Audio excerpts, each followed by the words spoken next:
What if I told you that one man, a single person, hid $2 billion from the government? Not a country, not a corporation, one man. And for 20 years, he got away with it. St. Petersburg, Florida, 1941. Robert Theron Brockman is born to a gas station owner and a physiotherapist. Nobody in his neighborhood is getting rich. Nobody is particularly special, but Robert is different. He doesn't dream of being famous. He dreams of being invisible and rich. After college, he lands a job at Ford Motor Company in marketing. Then he jumps to IBM and becomes their number one salesman in the entire United States in 1969. He's good at selling things. Really good. But he doesn't want to sell other people's things. 1970. Robert Brockman quits IBM and starts a company in his living room. Universal Computer Systems, a software company designed to help car dealerships manage their operations. At the time, car dealerships ran on paper, invoices, filing cabinets, handwritten records. It was chaotic. Brockman saw it. He built the fix. By 1982, UCS sold its first in-dealership computer system. By the late 1980s, he'd introduced a software platform called Power that basically ran entire dealership operations. He obtained more than a dozen patents, became a recluse, barely appeared in public, hated government contracts, hated attention. He just built. By 2006, Brockman acquired Reynolds and Reynolds, one of the most established names in automotive software. He became its chairman and CEO. On paper, he was worth several $billion. And that's where the real story begins. Brockman wasn't just a software CEO, he was also a very smart investor. Starting in the late 1990s, he began investing heavily in a private equity firm called Vista Equity Partners, run by a man named Robert F. Smith. Brockman gave Smith $1 billion to start Vista. $1 billion. And Vista made insane returns.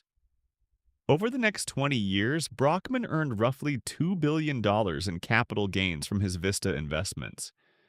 Now, normally, when you make capital gains in the United States, you pay taxes on them. Simple, legal, required. Brockman had a different idea. What he built was not simple. This was engineered fraud. Here's how it worked. Step 1. Set up a fake charitable trust in Bermuda. Call it the A. Eugene Brockman Charitable Trust, named after his father. Looks legitimate, looks philanthropic. Step 2. Create a web of offshore companies beneath that trust. Shell corporations with names like Point Investments, Edge Capital Investments, Cabot Global Investments, all based in Bermuda and the Caribbean island of Nevis. Step 3. Route all his Vista investment income, the billions, through these offshore entities so the IRS could never see it. Step 4. Open secret bank accounts in Bermuda, Switzerland, and the British Virgin Islands to park the money. But here's where it gets really clever. Brockman knew that if his name appeared anywhere near these accounts, it was over. So he used nominees, fake signatories, people whose names appeared on the paperwork instead of his. His most trusted nominee was a Bermuda-based lawyer named Ivat Tamaine, a man who worked for Brockman for over 14 years, quietly managing his entire offshore empire. And to communicate with Tamine and other associates without leaving a trace, Brockman used an encrypted email system with code names. He was King. Tamine was Bonefish. Others were Snapper, Redfish, Steelhead, Permit. They referred to the IRS as the house. As in, don't let the house find out. And if any documents were at risk of being discovered, Brockman allegedly ordered them destroyed, backdated, Altered. He told associates to mutilate computer evidence before investigators could find it. For 20 years, from 1999 to 2019, this machine ran in secret. $2 billion in income completely hidden. Now you might ask, why? Why would someone worth billions still evade taxes? The answer, honestly, is arrogance. Brockman already had more money than he could ever spend, but something about the idea of the house getting their cut, he just couldn't allow it. And he didn't just hide money, he spent it. With untaxed hidden income, Brockman allegedly bought properties in France, homes in California and Colorado, and a luxury super yacht named Turmoil. He named his yacht Turmoil. The man hiding $2 billion from the government named his yacht Turmoil. You cannot make this up. Meanwhile, back in the real world, Brockman was playing the role of respectable billionaire. He donated hundreds of millions to universities. He sat on boards. He gave speeches. In 2013, he pledged $250 million to Center College in Kentucky, only to withdraw the entire pledge just before it was finalized in what became one of the most infamous donor retreats in American academic history. He also funneled around $68 million worth of his own company's debt securities through a third party, using insider information he had as CEO, which he was legally prohibited from doing.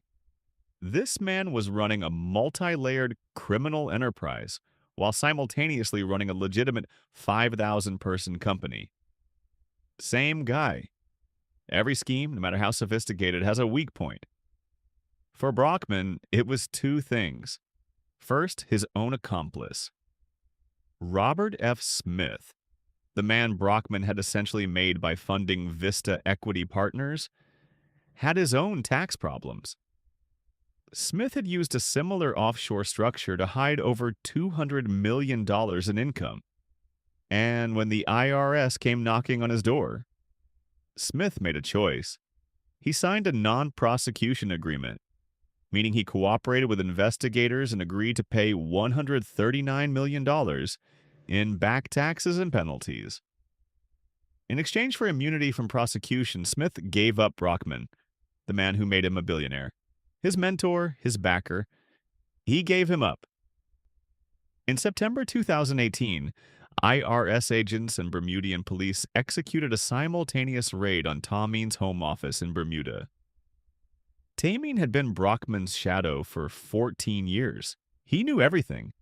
And after the raid, the DOJ granted him immunity in exchange for cooperation. Just like that. Brockman's most trusted man was now talking to the government. The DOJ had spent years building the case. They traced every shell company, every offshore account, every encrypted message, every backdated document. And then, on October 15, 2020, they unsealed a 39-count federal indictment against Robert T. Brockman. Tax evasion, wire fraud, money laundering, evidence tampering, destruction of evidence, conspiracy. The U.S. Attorney for the Northern District of California stood at a podium and said, "The allegation of a $2 billion tax fraud is the largest ever tax charge against an individual in the United States. Complexity will not hide crime from law enforcement. Sophistication is not a defense to federal criminal charges. We will not hesitate to prosecute the smartest guys in the room." Brockman pleaded not guilty to all 39 counts, and then his legal team deployed a final weapon: dementia.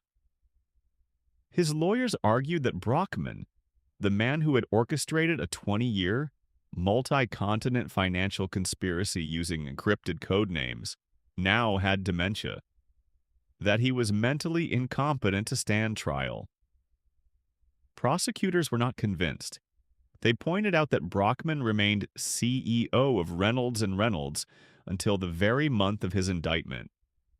They noted that the doctors diagnosing his dementia were affiliated with Baylor College of Medicine, an institution to which Brockman had donated millions of dollars. In May 2022, a federal judge ruled that Brockman was competent to stand trial. His trial was set for February 2023, but Brockman had one last move. He died. On August 5th, 2022, Robert T. Brockman died at age 81 while under home hospice care. The criminal case died with him. You cannot prosecute a dead man, but the IRS wasn't done. They pivoted to a civil suit against Brockman's estate, his heirs, his trust, his assets. The IRS assessed the tax bill at $1.4 billion. They even claimed his estate was still hiding assets after his death. Then, in late 2024, it was settled. Brockman's estate agreed to pay the IRS $750 million. $750 million. The largest civil tax settlement from an individual's estate in American history. Not a conviction, not a trial, but $750 million.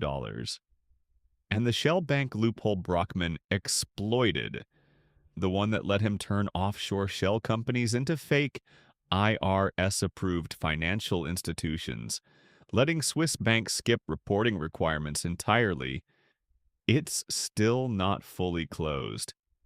Senator Ron Wyden called it a glaring loophole and one of our most important tools in the fight against offshore tax evasion. The loophole still hasn't been fixed. So what do we actually learn from this? First, the system has holes. Massive ones. America's flagship offshore tax enforcement law had a loophole so simple that one billionaire used it for 2 decades. Second, complexity is not protection. Brockman had offshore trusts, shell companies, encrypted emails, code names, nominees, and Swiss bank accounts. And he still got caught. Because people broke. Tamine, Smith, human beings. Every conspiracy is only as strong as its most scared member. Third, the IRS has a long memory. Brockman died before trial, but his family still paid $750 million. Death is not a tax shelter. And finally, this is not ancient history. The indictment was 2020. The settlement was 2024. The shell bank loophole still exists. The biggest tax fraud in American history wasn't committed by a mob boss or a dictator. It was committed by a self-taught programmer from Florida who built a legitimate empire, and then decided the rules didn't apply to him. His name was Robert Brockman. He hid $2 billion. He died before he could be held accountable. And his family paid $750 million anyway. If you learned something, drop a like. If you want more stories like this, subscribe.